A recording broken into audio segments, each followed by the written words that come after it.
7 octobre 2023. Les aigles se rassemblent. Chers troupeaux du prophète de Dieu, prions. Père Céleste, comme nous sommes reconnaissants de pouvoir nous rassembler une fois de plus, de partout dans le monde, de ce côté-ci de l'éternité. Pour être d'un même cœur, d'une même pensée avec toi, pour écouter ta voix nous parler. Nos regards se tournent de nouveau vers toi pour le renouvellement de nos forces, afin que nous soyons armés de courage et de force pour le voyage qui nous attend. Nous nous rassemblons pour recevoir la manne qui avait été pourvue pour nous. Cette manne spirituelle que tu as emmagasinée pour que nous ayons la force pour le voyage.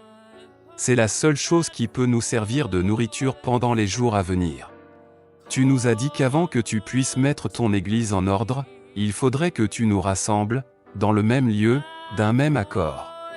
Tu enverrais ensuite ton Saint-Esprit pour nous conduire, pas un conseil écuménique, pas un groupe d'hommes, mais ton Saint-Esprit pour nous parler de bouche à oreille.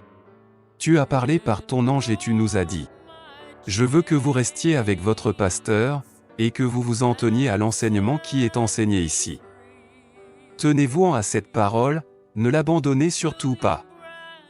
Tenez-vous strictement à la parole, quoi qu'il advienne, tenez-vous à cette parole.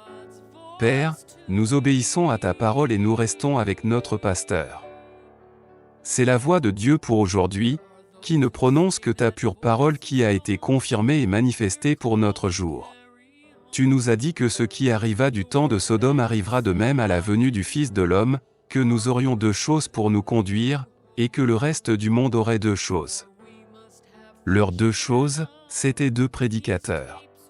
Mais pour ton Église spirituelle, ton épouse, ta dame élue et prédestinée, nos 2 choses, ce serait toi, manifesté dans un corps de chair humaine qui nous conduit par la colonne de feu. Que les vents hurlent. Que les tempêtes secouent. Nous sommes à l'abri pour toujours. Nous nous reposons là, sur ta parole.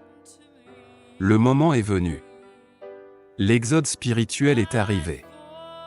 Nous marchons et parlons avec toi chaque jour, nous écoutons ta voix. Nous sommes en communion constante avec toi. Nous voulons être tes mains, tes yeux, ta langue. Tu es le CEP, nous sommes tes sarments. Donne-nous de l'énergie, Père, pour porter ton fruit. Notre seul désir, c'est que notre vie soit digne de ton évangile. Reflète-toi à travers nous, Père, pour continuer ton œuvre et pour accomplir ta parole promise. Notre désir, c'est d'être tes messagers pour aujourd'hui, pour accomplir tout ce qui est juste.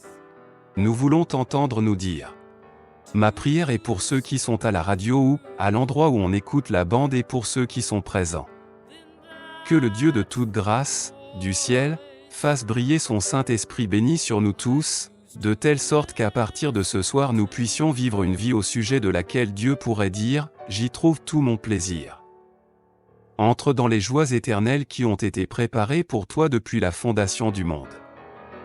Que le Dieu du ciel envoie ses bénédictions sur vous tous. Gloire, ça, c'est nous, Père, ton épouse, à l'endroit où on écoute la bande. En vérité, tu envoies tes bénédictions sur nous et tu nous révèles ta parole, et tu nous dis, dans chaque message que nous écoutons, que tu y trouves tout ton plaisir, que nous sommes tes épouses.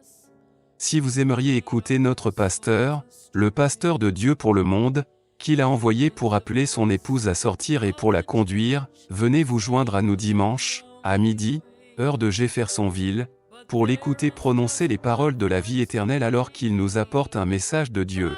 Votre vie est-elle digne de l'Évangile? 63-0630. Frère Joseph Branham.